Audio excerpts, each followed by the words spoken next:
Assalamualaikum warahmatullahi wabarakatuh. Perkenalkan nama saya Daniel Aditya Pratama dengan NIM Gen 62573 dari kelompok 6. Pada kesempatan kali ini saya akan mempresentasikan laporan praktikum anatomi 2.1. Oke, jadi untuk soalnya itu adalah saat jadi wanita lomba lari 17-an, Japri melihat salah satu peserta laki-laki mengeluh terhebat pada daerah skrotum setelah terjatuh. Di sisi lain, ada juga peserta lain yang sudah lama mengeluh benjolan di skrotum yang terasa seperti kesekumpulan cacing, dan seorang bapak yang sering bolak-balik ke toilet karena sulit BAK. A. Jelaskan anatomi penis, skrotum, dan testis. B. Jelaskan jalur perjalanan sperma dari testis hingga keluar melalui ostium uretra eksternum. Yang C. Jelaskan kemungkinan perbedaan anatomi dan klinis dari keluhan pada skenario tersebut, terutama yang mengarah ke torsio testis, varikoksel, dan pembesaran prostat. Oke, selanjutnya sini akan saya bahas. Yang pertama ada anatomi dari penis. Penis sendiri itu merupakan suatu organ berbentuk tubular yang merupakan alat kopulasi pria, di mana ia terdiri dari dua pars, yaitu pars fixa yang terdiri dari bulbus dan juga crus penis, dan juga pars libera yang terdiri dari corpus spongiosum dan juga corpora cavernosum. Kemudian kita bahas yang pertama dulu, ada bulbus penisnya ya pada bagian pars fixa. Jadi bulbus penis ini terletak di tengah, diampit oleh crus penis dexa et sinistra dari distal dan akan berlanjut jadi corpus spongiosum dan gland penis. Kemudian ada crus penis di mana ia terletak di lateral bulbul penis yang terdiri dari suatu dextra et sinistra pada bagian dorsal dan akan membentuk corpora spongiosa penis. Kemudian kita bahas pada bagian corpus spongiosum dan juga corpora cavernosa ya tadi pada pars fixa, pada pars libera maksud saya. Jadi pada bagian pars libera sini terdapat corpus spongiosum di mana ia terletak di bagian ventral corpus penis dan juga dilewati oleh uretra, pars spongiosa, dan juga merupakan distal yang melebar dan yang kemudian akan menjadi gland penis.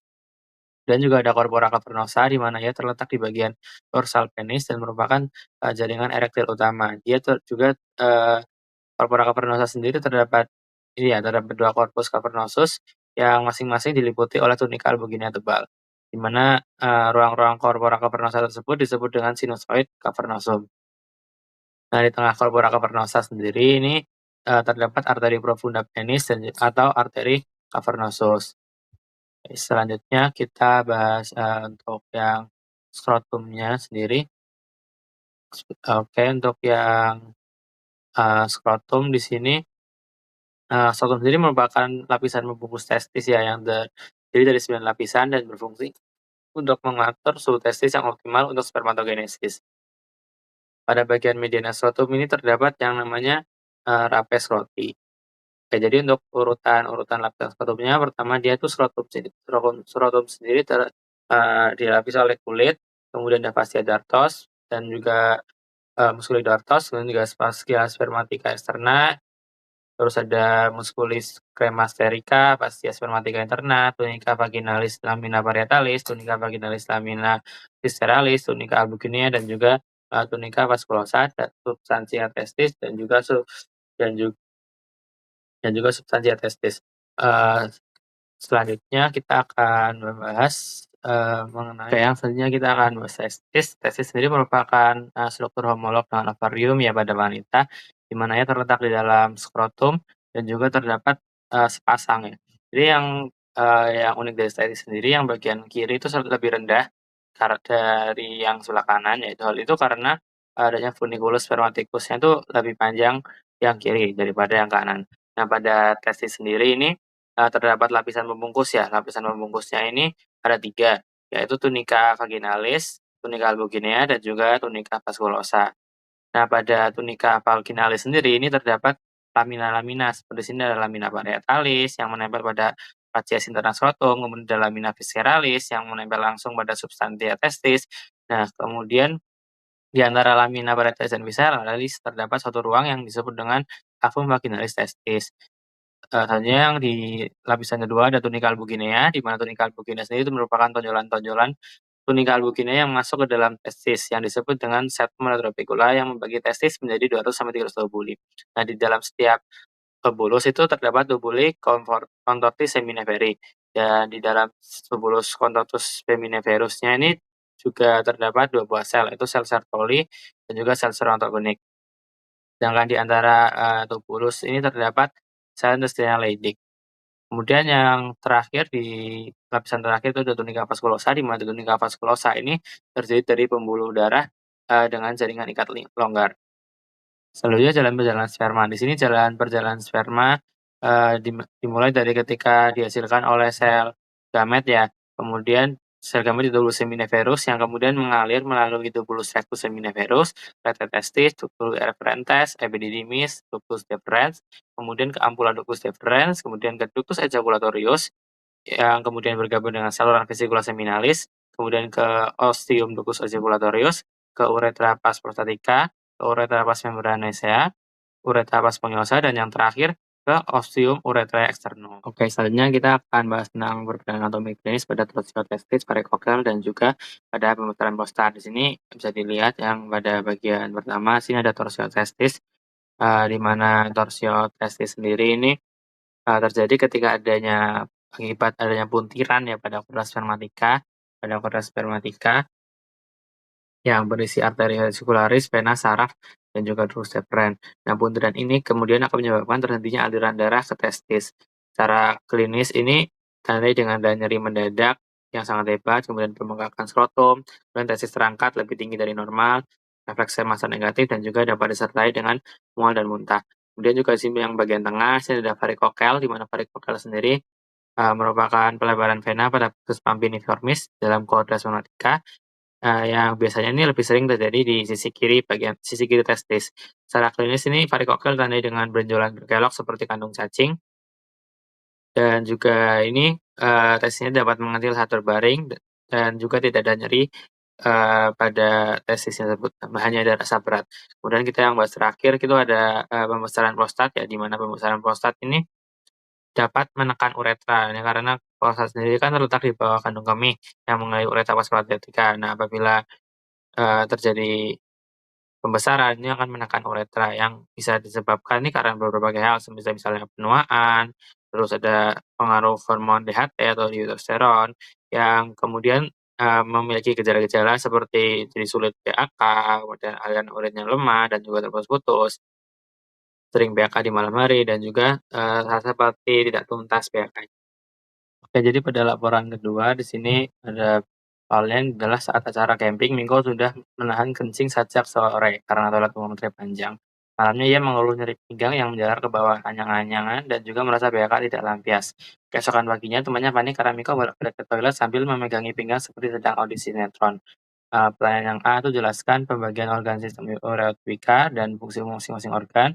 Yang B jelaskan alur perjalanan urin mulai dari ren hingga keluar melalui uretra, serta sebutkan bagian-bagian penting. Oke, selanjutnya kita akan membahas tentang pembagian organ ureopatika dan fungsi umumnya juga. Untuk pembagian organ ureopatika sendiri ini terbagi jadi 4 ya, jadi ada ren, ada ureter, vesika urinaria, dan juga uretra. Pada bagian ginjal atau ren sendiri itu fungsi umumnya untuk menyaring darah dari zat metabolisme, kemudian untuk membentuk urin melalui proses filtrasi, reabsorpsi, dan juga fermentasi, kemudian juga untuk mengatur keseimbangan cairan tubuh, menjaga keseimbangan elektrolit, dan juga mengatur pH darah agar tetap normal. Untuk yang ureter sendiri ini yang bagian kanan, fungsinya untuk mendapatkan urin dari ginjal kandung kemih dan menggerakkan urin dengan gerak peristaltik dan mencegah aliran balik atau reflux, dan juga menghubungkan ginjal dengan kandung kemih serta mengatur aliran urin secara bertahap. Dan yang selanjutnya akan kita bahas seperti yang selanjutnya kita bahas, kandung kemih atau vesika urinaria, di mana vesika urinaria sendiri fungsi untuk menyimpan urin sementara, mengatur kapasitas menyimpan urin, memberi sinyal saat kandung kemih penuh, dan juga mengontrol proses pengeluaran urin. Kemudian juga dia berfungsi untuk berkontraksi untuk mengeluarkan urin. Selanjutnya yang terakhir ini ada uretra ya, di mana uretra sendiri fungsi untuk menyalurkan urin keluar tubuh, mengontrol pengeluaran urin dengan sphincter menjadi saluran akhir sistem urinaria, dan juga sebagai, saluran sperma, dan juga mengatur aliran urin saat buang air kecil. Oke, selanjutnya kita, bahas bagian alur perjalanan urin ya. Jadi, pada pertama kalinya urin itu terbentuk di dalam nefron sebagai unit fungsional ginjal melalui proses filtrasi, reabsorpsi, dan juga sekresi. Selanjutnya urin ini masuk ke tubulus contortus proximal, di mana bagian ini terjadi reabsorpsi terbesar. Zat-zat penting seperti, asam amino, air, dan juga ion diserap kembali ke dalam darah. Kemudian urin mengalir ke tubuh Descendant Ansahenle, di mana pada bagian ini, tubuh Descendant Ansahenle merupakan, bagian yang menurun ke arah medula ginjal. Pada bagian ini air keluar dari tubulus sehingga urin menjadi lebih pekat. Setelah itu, urin mencapai ke lengkungan ansa Henle di medula, lalu berlanjut ke tubulus ascendens ansa Henle. Nah, berbeda dengan bagian sebelumnya, di sini air tidak dapat keluar, namun ion seperti natrium dan juga klorida serap kembali sehingga urinnya menjadi lebih encer. Selanjutnya dia akan ke tubulus contortus distalis. Di sini di bagian ini terjadi proses reabsorpsi dan juga sekresi lanjutan yang diatur oleh hormon, terutama untuk menjaga keseimbangan elektrolit dan juga pH tubuh. Kemudian urin, menuju ke ductus collectivus atau tubulus collectivus, di mana di sini penyerapan air masih dapat terjadi tergantung dengan hormon ADH-nya, sehingga menentukan konsentrasi akhir urin. Yang selanjutnya di sini urin akan mengalir ke papilla renalis, yaitu ujung dari tubulus collectivus, lalu masuk ke kalices minor, kemudian bergabung dengan kalices mayor. Nah, dari kalices mayor sendiri ini urin akan dialirkan ke pelvis renalis sebagai tempat penampungan sementara sebelum akhirnya diteruskan ke ureter untuk, dibawa ke kandung kemih. Oke, selanjutnya itu adalah laporan ketiga, itu di ruang bersalin seorang ibu sedang dalam proses persalinan. Bidan menilai penurunan kepala janin dengan bidang Hodge, memperhatikan bentuk pelvis, lalu mempertimbangkan tindakan episiotomi agar robekan perineum tidak meluas. Yang pertama itu jelaskan dasar pelvis dan perineum, termasuk diafragma pelvis, membrana perine, spatium perine profundum, serta pembagian regio urogenitale dan regio analis. Kemudian yang ke B, jelaskan hubungan anatomi pelvis dengan kondisi klinis skenario, terutama mengenai perbedaan pelvis pria, wanita, bidang HOT, dan juga episiotomi. Selanjutnya kita membahas tentang musculus levator ani, ya, di mana ia berorigo pada arcus tendinus yang merupakan penebalan dari fascia pelvis, dan dia berinsersio pada di bagian jadi tiga tersebut, ya, serabut anterior, yaitu pada musculus suprarectalis yang berinsersi pada corpus anococcus. Yang kedua itu terdapat serabus intermedia di mana ia musculus pubococcus yang berinsersi juga pada corpus anococcus. Selanjutnya yang ketiga itu terdapat posterior di mana ia musculus iliococcus ini yang berinsersi pada corpus anococcus dan juga os coccygeuus. Nah, inervasi pada diafragma pada elevator on ini adalah pada cabang-cabang tenon sacralis 3 sampai 4.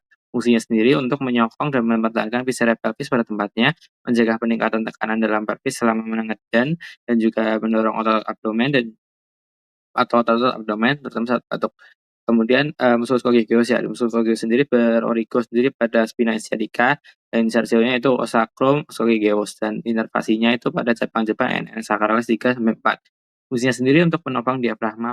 Oke, selanjutnya kita akan membahas membrana perinae. Pada membrana perinae sendiri ini merupakan fascia tebal berbentuk segitiga yang melekat pada kerangka tulang arus pubicus, dan di mana ia terletak horizontal dan ke arah anterior, di mana ia terdapat celah kecil di antara membrana dan ligamentum pubicum inferius. Di atasnya berhubungan dengan ruangan tipis yang disebut dengan spatium perine profundum, dan terdapat lembaran otot rangka yang berfungsi sebagai sphincter, terutama untuk uretra, dan juga sebagai stabilisator seperti posterior membrana perine. Oke, selanjutnya kita akan bahas spatium perine profundum, di mana pada sini ada perbedaannya untuk wanita dan juga pria, di mana muskulus yang berada di dalam spatium perine profundum ini secara umum terdapat muskulus sphincter uretra externum dan juga muskulus transversus perine profundus. Namun pada wanita sendiri ada muskulus kompresor uretra yang dimana ia itu tidak dimiliki oleh pria. Sementara sebaliknya juga pria memiliki muskulus yang tidak dimiliki wanita, yaitu muskulus sphincter uretrovaginalis. Oke, selanjutnya kita akan membahas tentang pembagiannya antara regio analis dan juga regio urogenitale, di mana regio analis dan urogenital ini terletak di bawah dasar pelvis, di mana nanti bentuknya seperti berlian yang dibagi menjadi dua regio oleh garis khayal yang menghubungkan kedua tubuh sciaticum menjadi regio urogenital pada bagian anterior dan juga regio analis bagian posterior. Nah, ini memiliki berbagai batas, ya, pada regio-regionya. Yang pertama yang pada batas anterior terdapat mancula inferior symphysis pubicum, kemudian di lateralin terdapat rami ischiopubica anterior, dan juga pada posteriornya ini terdapat ligamentum sacrotuberale. Di bagian posterior ini terdapat apex os coccygeus. Di sini bisa dilihat, ya, untuk yang bagian perbedaannya antara regio analis dan juga regio urogenital. Yang bagian urogenital ini pada atas dan regio analis ada di bawah. Oke, jadi selanjutnya kita akan membahas tentang regio urogenitale, di mana ada perbedaannya antara pria dan wanita, di mana kita akan pertama akan membahas lapisannya dulu dari yang paling superficial, ya, pada wanita ada pria. Sini pada bagian paling superficial ke profunda. Pada superficial ini terdapat kulit, kemudian ada fascia perine superficialis, terus fascia perine profunda, spatium perineus superficialis yang di mana terdapat musculus transversus perineus superficialis, musculus ischiocavernosus, musculus bulbocavernosus, dan juga memiliki fascia diafragma orogenital inferior. Kemudian di bagian bawahnya lagi terdapat spatium perineum profunda di mana dia terdapat musculus transversus perineum profundus, musculus sphincter urethra externum dan juga glandula bulbo-uretalis caupery. Bawah sendiri yang paling profunda di sini terdapat fascia diafragma orogenitalis superior. Nah, sementara yang pada wanita ini berbedanya nih rega original wanita itu selain ditembus oleh, uretra, juga ditembus oleh vagina di bagian posterior uretra. Nah, strukturnya itu sama dengan, pada pria, namun sedikit ada modifikasi ya pada susunannya. Urutannya dari lapisan yang paling superficial dan profunda ini, teman-teman dari kulit ya sama, terus kemudian ada fascia superficialis, kemudian ada fascia perineum profunda, di mana yang keempat ada spatium perineum superficialis, yang di mana terdapat musculus transversus perineum superficialis, musculus ischiocavernosus, dan musculus bulbocavernosus. Kemudian yang kelima ini ada fascia diafragma orogenitale inferior, dan ada spatium perineum profunda, di mana terdapat musculus transversus profundus, perineum profundus, musculus sphincter urethra externum, dan juga musculus sphincter uretrovaginalis, dan juga musculus kompresor. Dan yang terakhir ini paling profunda pada wanita ada fascia diafragma orogenitale superior. Oke, selanjutnya ini adalah perbedaan pelvis pria dan juga wanita. Ini kalau bisa dilihat yang bagian kiri itu merupakan pelvis wanita dan juga yang bagian kanan adalah pelvis cowok. Di sini bisa dilihat kenapa? Karena pada pelvis wanita di sini tampak lebih bulat ya, maksudnya lebih lebar, sementara untuk yang pria di sini tampak lebih sempit. Nah, untuk detailnya jadi ini perbedaan yang lebih detail ya di pelvis. Pada pelvis wanita di sini, ada aretus pelvisnya wanita ini bulat, sementara pria seperti jantung. Kemudian pada exitus pelvis wanita luas, pria sempit. Pada osakrum di sini pendek, wanita pendek, luas, kurang dan juga kurang melengkung. Sementara pada pria di sini osakrumnya di sini panjang, sempit dan melengkung ke depan. Untuk os coccygeus wanitanya itu lentur dan pada pria ini kuat. Pada os ilium sini punya wanita sini miring ke lateral dan pria ini lebih tegak. Terus di cavitas pelvicusnya wanita ini lebih dangkal dan juga luas dan pada pria ini dalam dan juga sempit. Pada tulang pelvis, wanita sendiri ini tipis dan tidak kuat dan pada pria ini tulang pelvisnya lebih tebal dan lebih kuat. Untuk artus pubis pada wanita ini artus pubisnya membulat, pada pria ini sempit. Terus foramen obturatorum juga di sini pada wanita triangular kecil dan pada pria ini triangular lebar. Acetabulumnya untuk wanita ini kecil, pria ini luas dan untuk incisura ischiadica wanita ini luas dan juga dangkal dan pria ini sempit dan juga dalam. Dan spina ischiadica di sini punya wanita tidak menonjol dan punya pria menonjol. Selanjutnya adalah bidang Hodge ya. Bidang Hodge itu terbagi jadi 4. Pada bidang Hodge yang pertama itu ditarik setinggi adytus pelvis. Bidang Hodge yang kedua itu yang ditarik melalui tepi bawah sifisis osis pubis dan juga sejajar dengan bidang Hodge 1. Bidang Hodge 3 ini yang ditarik setinggi spina ischiadica dan sejajar dengan bidang Hodge 1 dan 3. Terus yang keempat, bidang Hodge 4 ini yang ditarik setinggi os coccygeus dan sejajar dengan bidang Hodge 1, 2, dan juga. Oke, selanjutnya yang kita bahas adalah episiotomi, di mana pada episiotomi ini terjadi ketika mau melahirkan. Terjadi ketika selama melahirkan, di mana itu perineum akan meregang dan juga akan robek. Nah, untuk mencegahnya, kita mencegah rupturnya M sphincter ani, kita lakukan yang namanya episiotomi, di mana episiotomi sendiri ada 2 tipe, yaitu episiotomi median dan juga mediolateral. Pada episiotomi median, sayatan dimulai pada garis tengah komisura posterior lurus ke bawah, tetapi tidak sampai mengenai serabut sphincter ani. Sedangkan pada episiotomi mediolateral, sayatannya itu dimulai 45 derajat dari midline. Mungkin sekian dari saya. Apabila ada kesalahan mohon maaf. Wassalamualaikum warahmatullahi